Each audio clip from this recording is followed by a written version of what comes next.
What's up everyone, Tom from the Airsoft Arena, and welcome to the 4th episode of the CQB series that we are producing for the Arena channel. On the last episode, we talked about primary rifle systems and kind of what each thing does as far as HPA, AEG, gas blowback, etc. Today we're going to be talking about secondaries.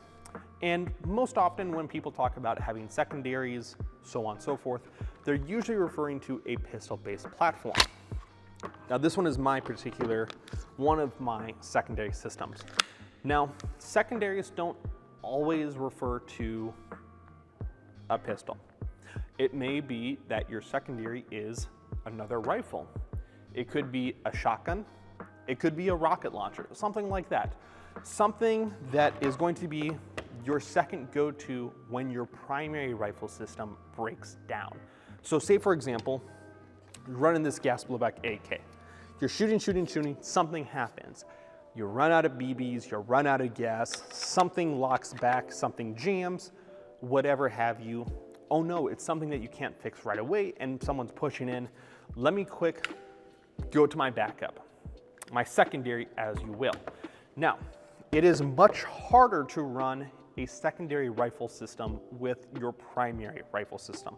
So let's say, for example, I'm running my MP5 as a secondary to my HPA system. Obviously right here, this gets very busy, even if I'm not running a plate carrier or a chest rig, something like that. So let me do a sling transition. This makes things a little bit easier, but now I want to drop this guy in order to go to my secondary. Well, now this needs to get dropped or put down somewhere, and now I need to come here. Oh, let me readjust this. Come out, shoot. Oh no, the magazines that I have right here are all M4s. Well, my MP5 magazines are way back here and I haven't swapped them back to the front. It just makes things a little bit harder. Things just become a little bit more time consuming. Now there are instances where that does make more sense. If I'm an LMG gunner and I need to have that emergency backup for those closer shots, if I'm within that 100-foot engagement distance, it does make sense to have an AEG as a secondary system that's going to give me good performance. But more often than not, we're going to be running a pistol. So when it comes to pistols, they come in multiple different platforms, multiple different configurations. The most distinctive difference is going to be if it is going to be CO2 or a green gas type of magazine. Benefits of CO2 is it is a higher pressure system. So within colder climate environments like Wisconsin or any type of northern state, there's enough pressure here to work in that 50-40 degree temperature range compared to green gas, which I have the SIG M18 here as an example. In colder climates, less than around 60 degrees Fahrenheit, we do see more often that green gas is going to fail, whether it be a loss of gas pressure or a loss of gas volume with that colder temperature. It just doesn't perform nearly as well as Glock or as CO2 pistols in colder climates. So there's a couple of things that you need to consider with your pistol. First of all, the propellant system. Green gas, CO2, we don't see it nearly as often, but AEPs, automatic electric pistols, are an option and they're kind of coming back, oddly enough, which is weird because internally they function very similar to an AEG. The problem is that with AEPs, most of the teeth of the gears are going to be plastic in nature.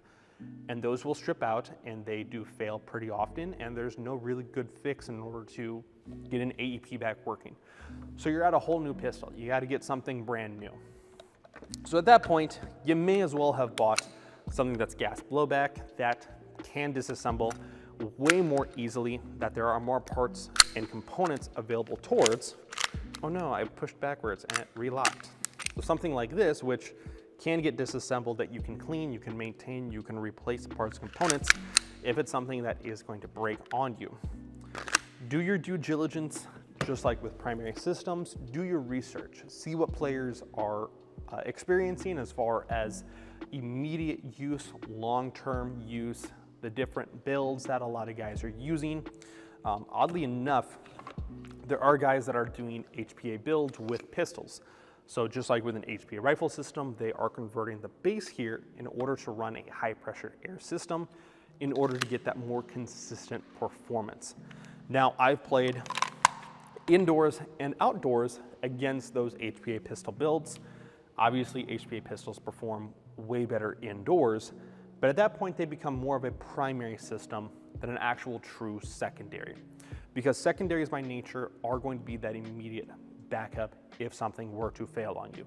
There are such instances where guys will have, as an example here, this is not so long as to prevent to move indoors effectively, but there are guys that think this is too long and they can't come around a corner super effectively, so they'll drop this and they'll pick up that pistol in order to come in much tighter and get as close to that wall as possible in order to cut around. Or they use it as an emergency backup. So there's different environments and different scenarios where you may prefer to utilize that backup, that secondary system very effectively. I will share with you a very quick story where in my beginning years of airsofting, I did have a APS rifle system, a AEG, and if you're not familiar with APS, very low quality control, very poor performance, and it ended up failing on me halfway through a Milsim event. It was actually Northern Ridge, or Northridge Mall, held by Lion Claws. So my rifle went down on me. I had no way to fix it. It was just straight toast. So I happened to have with me a WeTech 1911.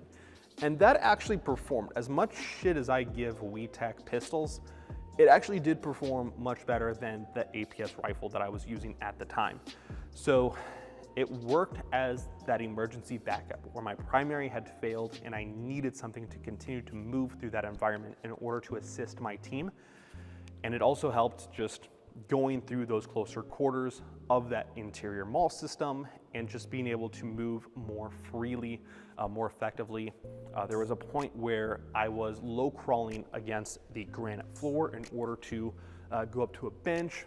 As little cover as it was, it did prove very effective to have such a low profile system, something that wasn't super baggy or had a whole lot of meat to it that I needed to manhandle around as I was low crawling across that granite floor. So there are, again, do your due diligence, do your research, check if it's something that you want to use just as a backup, something that you don't want to fuddle with. In the case of me, my secondary systems, I personally do not modify my pistols in any way. There are guys that do, and sometimes they perform really well, sometimes they don't. So that is something to consider as well. Do you feel that you are mechanically in tune enough in order to modify your pistols for whatever you want to do with it? If you don't feel you are, best to just leave it alone. That's my 2 cents. Even though I could modify my pistols, and I do an okay job, I choose not to actively. So, that being said, that is currently all that I have as far as information about your secondary systems, your pistols specifically, which was very broad terms, but I'm hoping that kind of enlightened a bunch of people as far as what should they get, what can they expect, so on and so forth. And if you want to have a good test bed, I did do a performance comparison from a pistol, an upgraded pistol at that, and the shortest barrel AEG that I could find.